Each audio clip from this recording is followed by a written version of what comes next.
sir, ready ka ng sumisid. Aga pa ba?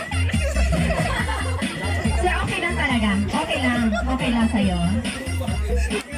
Sisirin mo lang yung nasa ilalim ng gown ni Ma'am Heidi. Tapos may makita ka doon ng isang bagay na dapat tanggalin mo siya gamit ang bibig mo.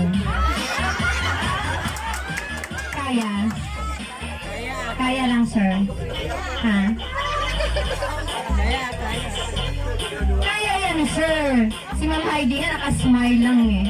Sisirin mo na, sir. Pero hinay-hinaya lang yun, sir, ha? Sir, sisirin mo, sir. Pangita, alang, suhot, alang, sir. Suhot, alang, sir, para makita mo.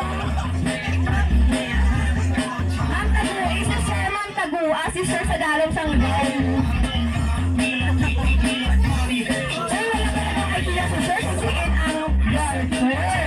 Ma'am Heidi, diin na pala din buta.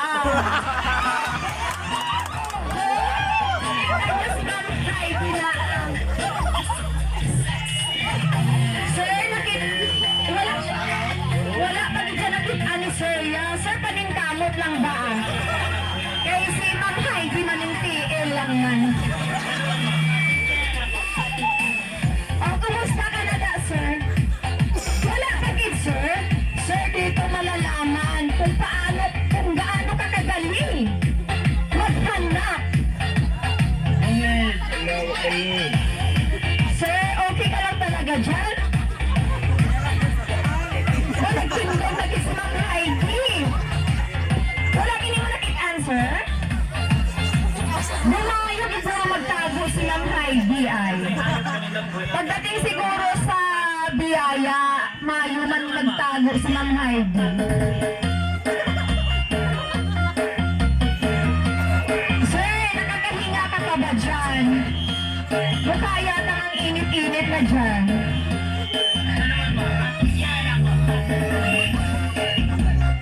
Ano na, sir? Pinag-pinag man natin. Wala, sir, wala. Wala? Sir, paningkamot. Laging mabalaan kung gaano kagaling maghanap ng isang bagay. Kasi si Ma'am Heidi, proven na magaling talaga siya magtago.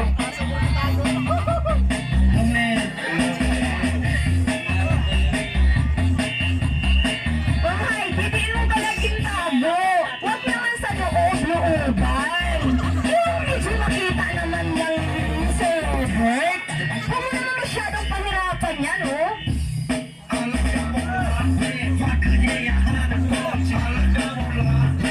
Si Ma'am Heidi talaga yung nakikiramdam lang. Sir, ano, kamusta ka na dyan? Nakita mo na ba? Nakita mo na, sir?